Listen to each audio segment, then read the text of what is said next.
Hello, my name is Hayden Collingham, and today I'm presenting my Project 3 for Classical Archaeology 221.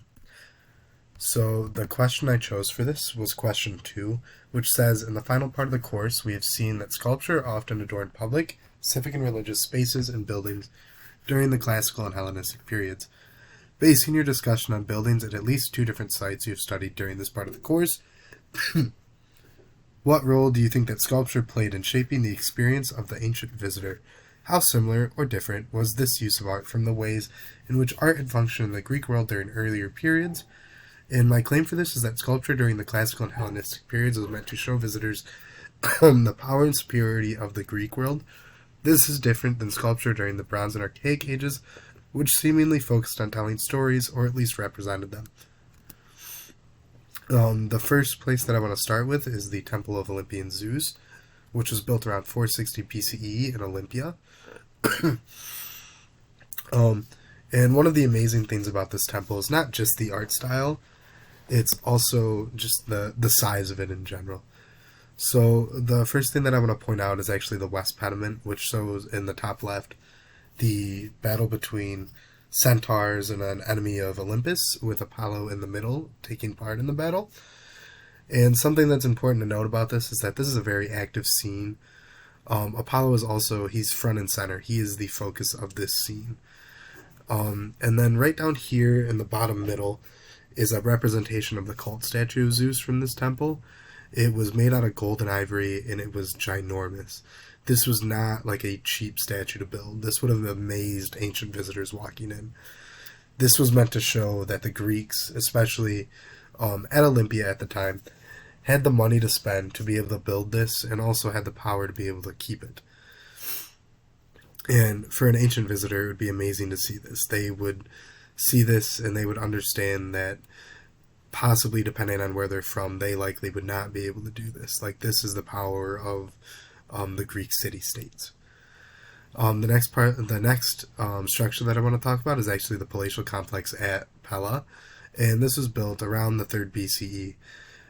Something that's important to note, though, is that this was actually built over several generations in the area, and it covers at least 60,000 meters square, which is, I mean, that's ginormous.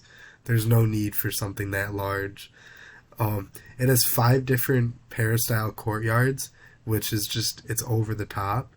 There's separate residential and staff quarters. There are areas for storage and also for craft production, so like metalworking and stuff. And that there are also athletic facilities like a pool and a gymnasium. Um, this is a giant complex. There's really no need for something this large. The only thing that you would hope with this is that it was not just used for private residence, and that it was actually used for like governmental work as well as housing people. Because otherwise, it really is just there to impress people that come visit. It would be, I mean, it would be kind of crazy to live in a place that big, having to cross over 5 different peristyle gardens just to get across your house. Um, and this really would have amazed visitors when they came to Pella. Like, this giant palace here houses likely a leader of the city, as well as having all of these different facilities inside of it. Like, that's crazy. Before I move on, though, I do want to mention, just because it's kind of funny, the house tiles in the middle, those actually are stamped, and they say, like, they identify the settlement as Pella, which is nice for us, but probably would have been pretty funny during ancient times.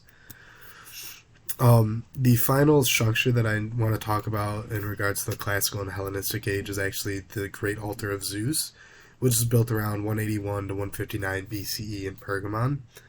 The frieze that you can see on here is actually 2.3 meters tall, which is large for a frieze, especially at just an altar. Like, it's important to remember, this was not a temple to Zeus. This was just an altar to him where they would have sacrificed for him. And on the outside frieze, you can actually see the Gigantomachy, which was the battle between the gods and the giants. And inside is the life of Telephos, the son of Hercules, or Heracles, and the mythological founder of the Attalid dynasty. Many of the figures actually on the altar are named, And over 40 different artists worked on creating this during ancient times, which the cooperation to pull that off is crazy. Having 40 separate artists come to work on a single altar is very impressive, especially at the time.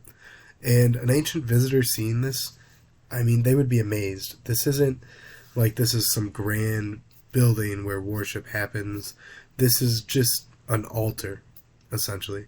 Normally, altars they would almost be like a, kind of just like a, not really a table, but like a place to sacrifice outside of a temple. And to have an altar this grand to your chief deity would be impressive.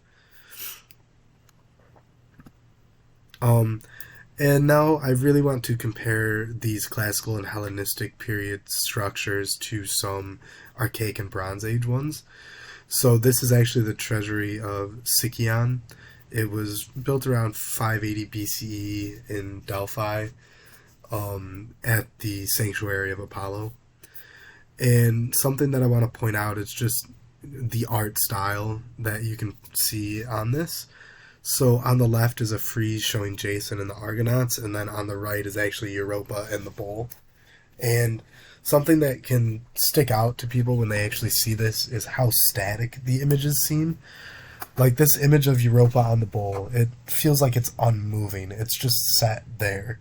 There's no like natural movement within it. There's no fluidity at all. And the same thing can be said about this image of Jason and the Argonauts. Even though Jason's horse is facing you and it seems as if he's coming towards you, there's still no movement. And this is comparable, of course, to the images on the Great Altar of Zeus. As you can see, all of these images are finely detailed. There's a lot of movement in them. It seems as if the scene is actually alive, as compared to coming back here where both of these scenes just are static. And then something similar to the Treasury of Sicyon as well is actually Temple A from Prinias. It was built around 625 to 600 BCE in central Crete. And in the bottom left, that is the frieze that would have gone around the temple. And then on the right is just another structure that was within it. And these are great, like, the relief sculpture of these is impressive, but it's not nearly as impressive as some of the classical and Hellenistic age stuff we see. And it's also, again, very static. There's not much movement. The figures are blocky. They look square-like. And to an ancient visitor, this would have been a nice place to see, but it would not have been nearly as impressive as some of these other classical and Hellenistic places that we have seen. And then, just to give you another idea of what I'm talking about, I actually want to go over some sculpture from the Archaic Age and also the early Classical Age. So this is the New York Kurus. They believe it might be from Attica. It was from around 600 BCE, and it's about 1.84 meters tall. And something that to note here is just how rigid this figure is. There's not much definition to the muscle of the figure, and there's really no movement, even though there is one leg in front of the other. It's very square-like, very static. There's not a lot going on. The proportions are okay. The head, maybe to me, it just seems a little bit big, but that could just be personal preference as well. But like even on the back, you can see this back is just, it's like a plank essentially, and it's just rigid. There's nothing going on there, no muscle definition, no movement at all. And then I want to compare this with the Critios boy from the Athenian Agora, right around 480 BCE. It's about 1.17 meters tall.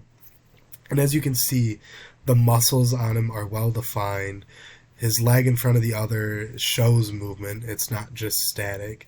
And there's an emphasis just kind of on the different muscle groups. It's not just one kind of square cutout to show where the muscles are or where the movement is. Like, this figure is actually moving as you look at it. And seeing all of this, I just want to bring up my claim again that during the classical and Hellenistic periods especially, Greek sculpture and also just their structures seem like they were built to impress ancient visitors or other people in the area, not like they were just meant to be there for worship. Like, these were impressive buildings, impressive temples, impressive statues, and they're there to show off kind of what the Greeks could do and also the power that they had. And I just want to thank you again for such a great semester and year in general in this class, and I hope you have a great summer.